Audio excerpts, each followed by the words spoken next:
Сахабалар муфарриттер ким деп сураганда пайгамбарыбыз мындай деп жооп берген. Ал мустахтарун би зикрилlah ядау зикру анхум асқалахум фаятун Аллах яуман қияма хифафа. Алар Алла Тааланын зикиринде дайым, Алланын зикиринде болгондар.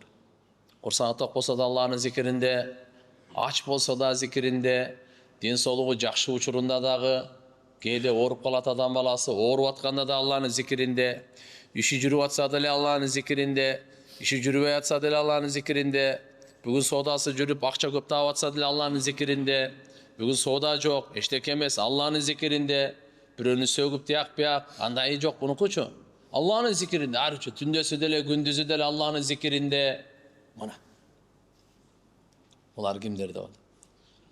Зикр булардан эртеге Yada'az zikru asqalahum degeni жүктөрүн алып таштайт экен. Мойнундагы күнөөлөрүн, жүктөрүн алып таштайт. Жана кыямат күнү булар жеңил ойдан келет дейт. Ал-Харис Аш'ари радıyallahu anhudan Peygamber sallallahu aleyhi ve sellem İnna Allah auha ila Yahya ibn Zakariya bi khamsi kalimat ay ya'mala bihinna ve ya'mura bani İsrail ay ya'malu bihinna. Allah Taala Yahya peygamber, Zakariya degендagi peygamber aleyhisselam, ошонун баласы Yahya peygamber. Zakariya peygamber дуа кылган. Бул Мариям энебиздин тайкелери болуп кетет. Мариям энебиз Иса пайгамбардын энеси. Имран разıyallahu анхунун кызы. Бул Мариям энебизди Закария пайгамбар өзүнүн кепилдигине алып тарбия кылган. Мариям энебиздин алдына кирип калганда Закария алейхиссалам Алла Тааланын мужизаларын көрөт эле. Кышында свежий жайкы жемиштер алдында турат эле. Анан кийин анна лаки хада qala huwa min indillah innalloh yarzuqu man yasha big'ayri hisab. Maryam, бул кышкы мезгили болсо жайкы жемиштердин каяктан келип калды сага дегенде, Мариям энебиздин жообун айтып буга айтат да. Бул Алланын алдынан келди дейт. Алла кимге кааласа, канча кааласа ошончо рызык берет дейт. Хуналика да'a Закария. Ошондо мынаке Закария пайгамбар дуа кылган экен. Робби хабли мин ладунка зурриятан таййиба иннака сами'уд дуа. О Роббум, мага таза урпак бер. Перзент бер, имандуу перзент бер деп. Алла Таала ошондо анан Яхья алейхиссаламды берген да. Карыганда берген. Аялы деле тугасы учурга барып калган. Өзү деле машалла уже канча карыган. Бирок Алла Таалага кыйын эмес экен берем десе. Ошо Яхья пайгамбарга Алла Таала буйрук берип атат. Яхья 5 нерсеге буйрук берип атат. Ошону өзүң амал кыл деп атат. Экинчиси Бани Исраил мына жөөттөргө бардыгына буйрук берген, ошо 5өөнү амал кылсын дейт. 5өөнүн бирөөсү зикир экен да. Узун хадисте Алла Таала айтып атат: "Амурукум би зикриллахи катира." Мынаке. Яхья пайгамбарга буйрук берген. Алла Тааланы көп зикир кылгыла, Алланы көп зикир кыла деген буйрук экен да. Ошо 5өөнүн бирөөсүчү. Алланы көп зикир кыла деген буйрук экен. Бунун мисалын мынандай кылып айтып берип атат. Ва масалу залика камасали раджулин талабаху аду сирa'an fi atarihi hatta ata hisnan fa ahraza nafsahu fi wa kadhalika al-'abd la yanju min ash-shaytan illa bi zikrillah rawahu Tirmizi. Allah'ını көп zikir kılgan adamın misali mınday. Bir kişinin артынан düşman düşüp kalganda, al düşman arkasından ötö tez, mına karmasa öldüre turganda, anam bol kaçıp gelatıp, bir çepke gire kaçkandağı özünün canın, oşo düşmandan kutkarıp kalganda. Kudumu şundaydı, adam balasının çınığı düşmanı şeytan, Allah'ın zikri bul Allah'ın çepi. Oşoğa gire kaçıp durup özünün canını kutkarıp kalganday, Шайтандын жамандыгынан өзүңдү куткара турган Алланын зикри экен. Мынандай кылып мисал менен айтып берген да.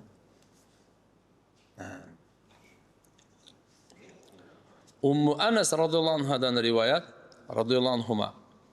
Енебиз айтат, Анас радhiyallahu anh'нын апасы. Пайгамбарыбызга айттым дейт, я Расулулла, аусини, мага бир керес, осият айтып коюңуз депчи. Пайгамбарыбыз айтты, ухжурил мааси. Күнөөлөрдөн кач деди да. Күнөөлөр биякта болсо, буну ташта дагы. Күнөөлөр ташта деди. Фа иннаха афдалул хижра. Эң улуу көчүү бир жерден эки жерден эмес, күнөөлөрдөн жакшылыкка көчүү. Жаман нерселерден жакшылыкка көчүү. Арам нерселерден адалга көчүү. Шайтандын жолунан Алланын жолуна көчүү. Бул афзал хижра деген. Ва хафизи алал фараид. Парыз намаздарды сактагын деди. Парыздарды сактагын, намаздарды эмес, парыздарды сактагын. Фа инна афдалул джихад, джихадтардын эң абзелдери парыздарды сактоо. Алла кандай парыз кылса, ошолорду сакта. Алла субхана ва тааланын тугандар парыздарычы намаз менен эле чектелбейт да. Орозо, ажылык, зекет менен эле чектелбейт. Адилеттүүлүк Алланын парызы. Алланын парызы да. Жараткан Алла субхана ва тааланын парызы. Күнөөдөн сактануу Алланын парызы. Аллага шүгүр кылуу, Алладан коркуу, Алладан гана үмүт кылуу Алланын парызы бул. Парыздарды сактагын дейт, анткени абзел жихадтардын эң абзели ушул.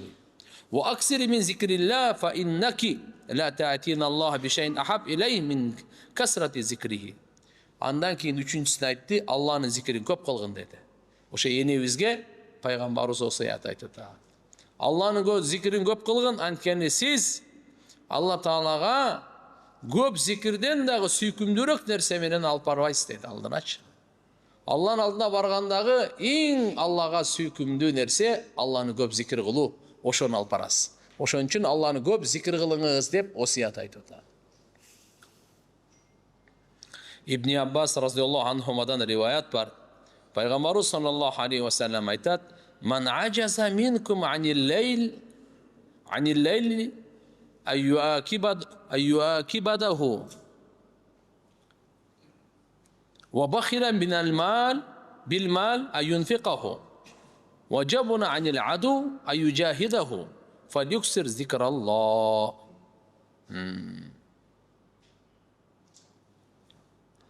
Пайгамбарыбыз айтат, силердин араңардан ким түндөсү туруп намаз окуудан алсыз болсо, мал сарптагандан сараң болсо, душмандан коркок болсо, анда Алла Тааланын зикирин көп кылсын дейт. Тахажжуд окуй албасаң, түнү ибадат кыла албасаң, мээнет кылып машаккат көтөрө албасаң, кабада юкабиду дегенин мааниси ушул экен. Андай кыла албасаң, акча сарптаганга сараң болсоң, эч кимге бергиң келбейт, акчаны жакшы көрөсүң. Душмандан коркоксуң. Эгерде сенде ушундай жаман сыпаттар болсо, Алланын зикирин көп кыл дейт да. Алланын зикирин берекети менен ибадатка тырышчаак, өзгөчө түнкү ибадатка бекемделесиң. Сараңдыгың кетип, берешен боло баштайсың. Коркоктугуң кетип, баатыр боло баштайсың. Пайгамбарыбыздын жолдомосун кара тарбия. Демек, зикирде тугандар берешендүүлүктүн эшиги ачылат. Баатырлыктын эшиги ачылат, ибадаттын эшиги ачылат. Зикирде.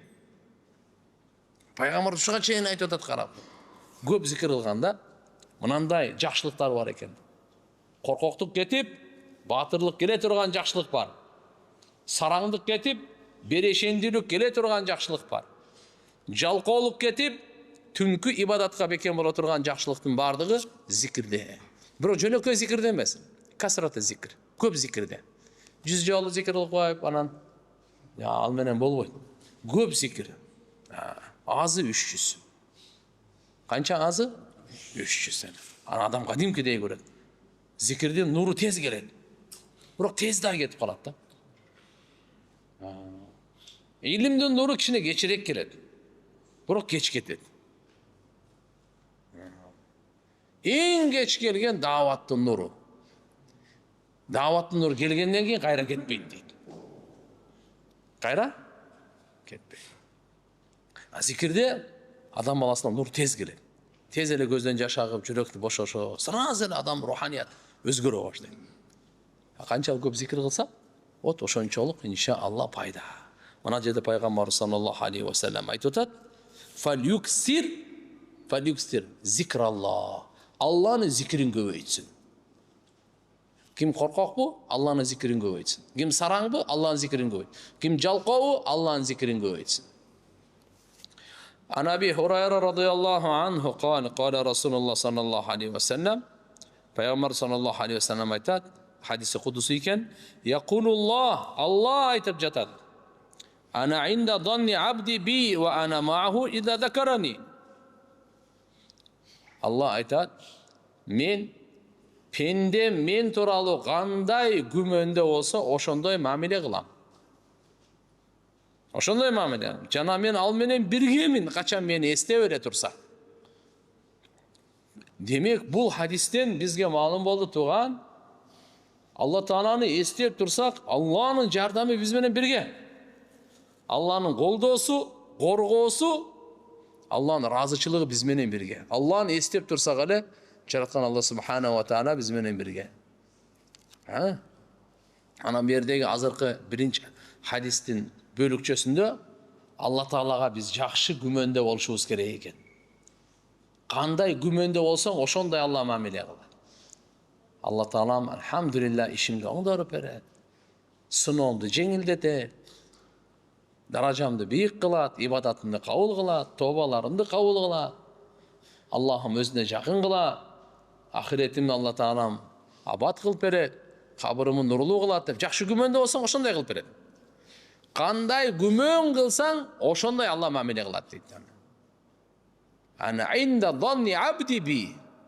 Алла Таала өзү айтып атат. Fa in dhakarani fi nafsihi dhakartuhu fi nafsi. Эгер ал өзүнчө эч ким менен кошулбай зикир кылса, мен дагы аны өзүнчө зикир кылам. Өзүмчө эстейм дейт. Анан wa in dhakarani fi mala'in dhakartuhu fi mala'in khayrin minhum. Эгерде бир жамаат менен топтолуп зикир кылса, мен ал жамааттан жакшыраак жамаат менен зикир кылам. Периштелердин жамааты менен эстеймин деген сөз. Алла Тааланы демек ушул жерден билинип атат, жалгыз дагы Алланы эстеп туруш керек экен, жамаат менен дагы Алланы эстеп турушубуз керек экен да. Жамаат менен Алла Тааланы эстеп, ошо Алланын китеби Куранды окуп атат. Алла Курани Каримдин атын зикир деп айткан. Алла Кураны эмне дегени? Инна нахну наздална зикра ва инна лаху лахафизун. Биз Алла субхана ва таала айтат. Куранды мынакей зикир деп айтты да. Зикирди чүргүбүз. Жана биз аны буну өзүбүз сактайбыз дейт Алла. Ва анзална илейка зикра литубайина линнас ма нузила илей. Куранда толтура жерлерде Куранды Алла субхана ва таала зикир деп айткан. Эмне үчүнсө Куран эстетет экен да. Зикирдин маанисин эстөө. Зикирдин мааниси эмне экени? Эстөө, эсте болуу, эсте болуу, эстөө. Ошон үчүн Курани Карим адамга эстетет. Эмнени эстетет десеңиз, эмнеден жаралганыңды эстетет. Качан, кантип жаралганыңды эстетет. Эмне үчүн жаралганыңды эстете турган китеп Куран. Эмне үчүн жаралдың? Кайсы максатка жаралдың саңа? Буну эстете турган Куран. Ахиретте сага эмне кандай адам, кандай мамиле болот? Адамдарга кандай мамиле болот? Ошону эстете турган китеп Куран. Ошо эстеткендин мааниси зикир. Мынакей туугандар, Алла субханаху ва таала бул жерде айтып аткан, жалгыз Алланы эстесеңиз, Алла дагы, мен дагы жалгыз эстейм. Эгерде жамаат менен эстесеңиз, периштелердин, алардан жакшыраак периштелердин жамаатында эстейм. Ва ин тaqarraba ilayya shibran taqarrabtu ilayhi zira'an. Эгерде пенде мага бир карыш жакындаса ибадат менен, мен ага жакындаймын бир кулач жардам менен. Пенде эле жакындаса эле мен ага бир карышка бир зира, бир кол да. Ve in taqarraba ilayya diran taqarrabtu ilayhi ba'an. Eğer de al bana bir çıkara jakındasa men bir kol jakındayım, bir kulaş jakındayım. Ve in atani yemshi ataytuhu harwalatan. Eğer de al bana basıp kelse men ağa жүгүрөм deydi. Allah Taala жүгүрүүдөн, басуудан, аруу таза зат. Allah Taala'nın bu yerde rahimi ушунчалык bizge tez деген söz. Жардамы ушунчалык tez деген söz. Разычылыгы ушунча, рахматы ушунчалык tez деген söz. Равахул Бухари ва Муслим. Екондетип. Ибн Аббас разияллаху анхудан дагы айтылат. Пайгамбар саллаллаху алейхи ва саллям айткан, Алла Таала айтат: "Я ибн Адам, ey адам баласы, иде закартани халиян, закартук халиян." Sen boş ешкимден адам аралашпа, өзүнчө зикир кылсаң, мен сен да сен өзүнчө зикир кылам. Ва закартани фи малаин, закартука фи малаин хайру миналлазина тазкуруна фихим. Эгерде бир жамаатта сен мени эстесең, жамаатта, биргеликте, мен сен эстеген жамааттан жакшыраак жамаатта мен сени эстейм дейт. Бул периштелердики дейт. Башка жерлерде келет фи малаин мин малаикати, фи малаин мин малаикати, мен өзүмдүн периштелеримдин жамаатында деген сөзү келет. Abu Hurayra radıyallahu anh'ın rivayet var. İnna Allah azze ve cel Peygamber sallallahu aleyhi ve sellem Allah Teala ayet يقول أنا مع عبدي إذا هو ذكرني وتحركت بي شفتاه رواه İbn Majah. Men pendem menen birgemin. Kaçan ele al meni estep tursa deydi. Karaç. Kaçan ele al meni estep iki eri kıymıldap ele tursa men pendem menen birgemin. Allah'ın birge bolusu kudreti menen, eğilimi menen, rayımı, jardamı menen, razıçılığı menen. Ve taharrakat bi şefatahu. Abu Hurayra, Abu Darda radıyallahu anh rivayet var. Peygamber sallallahu aleyhi ve sellem ayet: "Ala unabbiukum bi hayri a'malikum ve azkaha inda malikikum ve arfa'iha fi derecatikum ve khallakum min infaqi daha vel varq." وخل لكم من أن تلقوا عدوكم فيضربوا أعناقكم وتضربوا أعناقهم. Qaraç. Peygamberimiz Muhammed Aleyhisselam sahabalarına, ümmetine, kıyamet gününe çeyin gele turgan sizge, mana emne degen çakırıp taşladı. Men sizlerge habar bereyim mi deydi Peygamberimiz. Aytayım mı sizlerge deydi. Neni? Sizlerden amallarınlardan en jakşıragын aytayım mı deydi. Kılıp atkan amallarınlar köp tura. Bir oşolordan en jakşıragын aytayım mı? Jana sizlerden kojoyununlar, badışaňarыңардын aldındağı en taza. Azka. Oşo amal turalı aytıp bereyim deydi. Dana sizlerden darajaňardardын en biigi. Jana sizler altın gümüştü sarptagandan dağı en jakşıragı. Jana sizler düşmanga jolup alardын moyununa çaap, alar sizlerdi çaap, cihat. Alardan dağı jakşı amalda aytıp bereyim deyip 5 önü sanadı da. Sahabalar açtı, ya Resulullah aytыңыз, söz aytыңız. Qaysı amal dedi. Qalu bala, qala zikrullah, Allah'ın zikri dedi mınaki qarаңызчы. Bul qanday amal eken desek, amallardan en mıhtısı, Allah'ın aldığında en tazası, darajalardan en biigi, Allah'ın yolunda sarptagan altın gümüştün maşallah en jakşısı, jana düşmanга jolukkanda biri menen soğuşup Allah üçün bul da cihat tamaşa iş emes, öte ulu amal. Andan dağı jogoru, andan da jakşırak. Qaysısı Allah'ın zikri deydi mınaki. Qarаңчы. Şoň üçin inşallah biz tilimizde hareket kılaylı, göndüreyli tilimizdeçi. Adattandırtaylı. Luqman Hakim balasına aytkan, balam, tilingdi göndür degen. Ne degen? Maşq kılış kerek eken da. Ne kılış kerek eken? Maşq. Maşq kılış kerek eken da. 100'dön, 200'dön, 300'dön salavattарды aytıp, kalimaları aytıp, istiğfarları aytıp, tasbihleri aytıp, tahmid, tahlil, la havle la kuvvete illa billah'ları aytıp, andan başka zikirler demeye kılıp tildi göndürüş kerek eken. Sahabalar aytşat, bir majliste oturat elek, Peygamber sallallahu aleyhi ve sellem oşo majlisten baştap ayağına çeyin bir sanap otursa gerek de 100 jol Rabbi gfirli ve tub aleyye inneke entet tevvabur rahim de 100 jol aytты deydi. Bir ele majliste. Majliste başka da sözleri olur. Arada Rabbi gfirli ve tub aleyye, Rabbi gfirli ve tub aleyye inneke entet tevvabur rahim de 100 jol aytты. Anaçanda. Айшені өз башында айтып бердім, қараң. Пайғамбарымыз дайым Алланы естеп тұратын еді.